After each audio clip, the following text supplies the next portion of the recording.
Well, welcome back. And you know it's summer because both of us are wearing shorts for the first time. Yes. And we're in another of Matthew Kelly's book called Rhythm of Life. And we're in just the first section today. So, where did we leave off? We are picking up with what he calls the happiness paradox.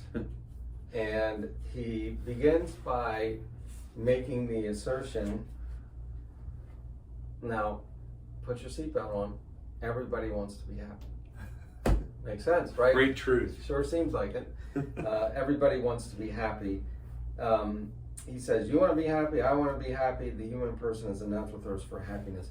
It reminded me a lot of what Jesus said in John 10:10, that he came that we might have life and life to the full. Of course, the question always becomes, where is that joy, or where, he uses the word happiness, where is that to be found? But we're all seeking it, and he even argues, even when we put something 100% altruistic that we want to be happy about, his argument is, like, if I want you to be happy, it's probably because you being happy makes me happy. Now, he's not saying it in a selfish way. No. Right? One of my goals is not for you to be sad. So that would make me sad. So it was really, it's a, like his writing is, I love it because it's so basic. He states very basic truths. Yeah, everybody does want to be happy. Yeah. But how do we get happy? Why aren't we happy? Or why do we live in a day and age when there's so much depression and suicide and broken relationships? Yeah, I mean, there's two sides. The first side is he's basically saying, even if we scratch our heads and we think, well, that person's doing he says stupid things. Yes. But let's face it, that's what goes through our minds sometimes.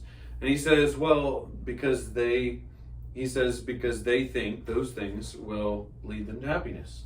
Even things that are harmful to you, right? I mean, we're talking about addiction, right? We go back to addiction because we think it's going to make us happy. Even if it brings about other things like shame and other things, there is oftentimes accompanied by, right, dopamine effects and things like that, right, which makes us happy. Right. The other part is he says, down deep, we do know the things that make us happy. Like, and he gives examples, like when you have good sleep, when you actually exercise and eat healthy, like, that will make you feel good. When you have good relationships. When you have good relationships. When you are able to give and receive love in those relationships. Intellectually, you become happy when you feel like you're using your intellect well for a purpose and a dignity, right? Yeah. And then spiritually, he goes through those 4 categories. He says, so we know the things that make us happy, but we just don't do them. So let's face it, why do people set their New Year's resolutions for eating healthy and exercise, and then 2 weeks later they stop? Yeah, and he didn't go this far, but he mentioned we are a culture who tends to break our resolutions. Yeah. And I never thought of it that way. I thought of that as more of a human thing, but he presented it more as a modern day, maybe American culture kind of thing, that we almost enjoy setting resolutions, and almost the idea I got was that we tend to expect to fail. Yeah. I think that we are in the microwave age, I mean, even technology, food, even relationships because of Facebook, right? All of these things are microwaved, meaning, right? Yeah. You press the 30 seconds and then it dings and out pops happiness, right? Yeah. But what that's created is the wrong kind of level of happiness. Yeah. Right? It's all superficial and all brief, meaning very, very temporary as well. Yeah. So we find ourselves being, is this the chapter he gets into we're always busy? Yes. Busy. He ends off this chapter by saying, we want to be happy, but we don't do those things that make us happy. Why? We are too busy. And he says, what are we too busy doing? And here's the paradox. We are too busy trying to be happy. That's right. I loved it. I'm like, I wasn't sure where he was going. I mean, I followed, except the paradox I wasn't following. And then he said it right at the end. We're too busy trying to be happy. You know, I when I first read it, I was like, wait, what? But then I realized it's similar to like relationship as well. You can only give love, but you can't take it. I mean, you can try and take it, and you can try and grab hold of things, but the more you try and grab onto things, meaning the more control you're trying to exert, the more often you find it getting further away from you. That's right. And so I did think it was funny. Too busy trying to make basically people are striving harder and harder. It's sort of like a workaholic. He's going to work harder and harder because he thinks it's going to make you happy, you know? So that's where we're at. We're too busy. We make ourselves busy. And he ends by saying this is the paradox of happiness that has bewitched our age. Yes. So that's what got me thinking, maybe it's not always been this way. Maybe it's not, well, certainly with resolutions. Yeah. Our culture is not as committed, perhaps, to ideals, which he's about to get into commitments in some of these sections. But we are striving for happiness, but it seems out of our grasp. Yeah, and he talks about the momentum of our age, the culture of going really fast forward. I mean, even on the to-do list, he says, you know, when was the last time anybody ever said, I'm caught up now? You know, Yes. I feel a little caught up. Which he said in his previous book, which is so striking. Right? I never say that. Nobody ever, I don't think I've ever heard anybody say that. I've got everything done. Not once. I mean, yeah, I don't know. If you find someone, please let us know. Yes. So, but the last line of this little, because it's only like one page, he says, for the most part, we are too busy doing just about everything that means just about nothing, to just about nobody, just about anywhere, and will mean even less to anyone 100 years from now. Basically, like busyness for the sake of busyness, because we think the busyness, the activity, means that we will be happy. Like we should find our happiness in all of these different activities, right? And we just find out that that's not. That's right. That's not true. That's right. So. All right. Next. Too busy doing what though? That's the section that we are talking about. But that's what you were just referring to. Yeah, I was just referring to that one. I gotcha. Because that one's fairly short, which leads us to quiet desperation. Quiet desperation. I actually do love Henry David Thoreau's quote, because I actually think it's true. Yes. Most men lead lives. Well, you finish it. It's your favorite quote. No, it's okay. Most men lead lives of quiet desperation. Yeah. I think culture has really started to, right? American culture, you can already say we're defined more like human doings rather than human beings. That's right. You know, and that's right. And so men are desperate, well, men and women are desperate to find, right, the meaning of life, which they do. I do think everybody thinks that at some level there should be happiness to life, right? That's what he's saying. There should be joy, there should be peace. Is possible, right? So, isn't it interesting that we are created in such a way that most of us would agree what you just said? Yeah. Like peace and fulfillment should be attainable. Right. To me, that speaks of a creator behind that. Yeah. Right? Yeah. All right, so quiet desperation. Basically, we're not just we're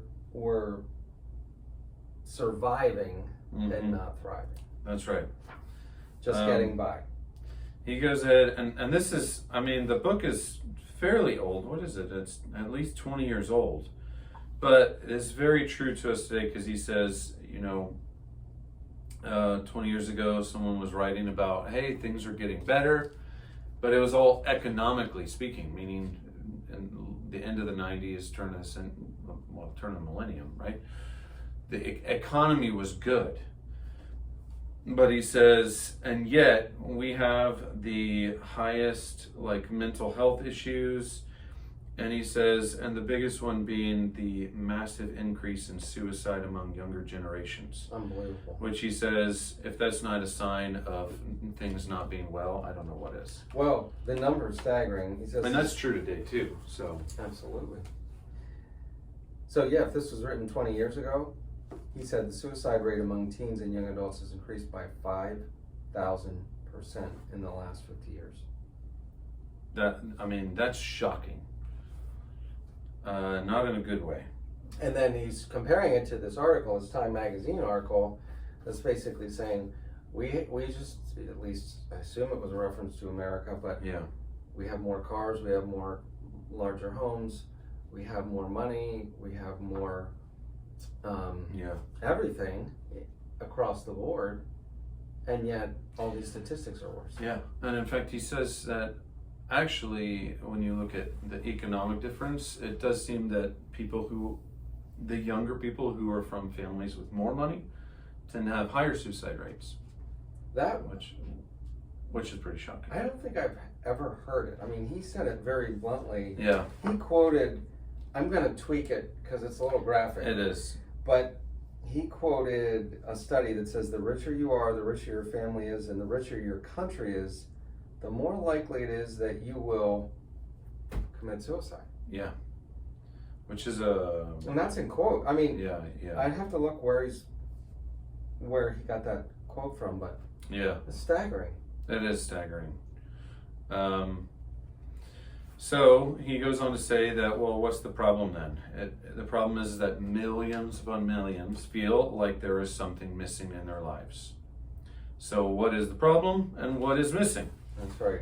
Right? Yep. And he even, by the way, quotes fewer people are getting married. People are getting married later. Yes. Fewer people are getting married. And yet at the same time, people who are married are getting divorced and remarried. Right. So that means the stability of actually a couple remaining married is super low, actually, at this point. That's right. So he does say there is a crisis of commitment in our society, but what is the crisis of commitment a result of? Yeah, so this was outstanding. And I actually want to show this to Billy, our senior pastor, because in the fall he's doing a series on commitment. And this connection to me is powerful. I thought so too. He says that there's a crisis of commitment, but it's based on the fact that we don't know what our purpose is. Many of us don't have a definition of the best version of ourselves. Yes. Why we're here on this planet. Yeah. What's our direction? Why are we here? And then think about it. If you don't know firmly why God put you on this planet, and I get it. It's not. I know we're being a little esoteric here because it's not like God writes us a letter and says, "I want you to be a community outreach pastor," right? But in as much as we understand what we've been created to do, if we have no idea, why would we be committed to anything? Right. I mean, in an age where anything goes and what you want to do, as long as it doesn't affect what I want to do, it's basically all random, isn't it? It's all just fog and meaninglessness. See, actually, I can't remember if it was in this section or not. Maybe it's not. It was about a soap opera. Yeah. And I never watched soap operas. But he basically said a soap opera is just one episode after another. I think it's probably in the next section that we're going to talk about. But which has some interesting aspects. Ties to it, for sure. I'm going to read off this because I highlighted this for sure. In the absence of genuine understanding of the meaning and purpose of our lives, we substitute it with shallow and superficial meaning. The human person cannot live without meaning and purpose. Meaning the shallow and superficial is, well, I can go out and do things that give me pleasure. I can go out and do the fake things that make me happy, at least temporarily. And then when bad things happen, then I just try and find other stuff or just repeat it in a different way, right? Yes. Which means, like, if you don't have a sure footing, honestly, it's basically, if you don't have God and you don't have God as an anchor, then there really is nothing holding you.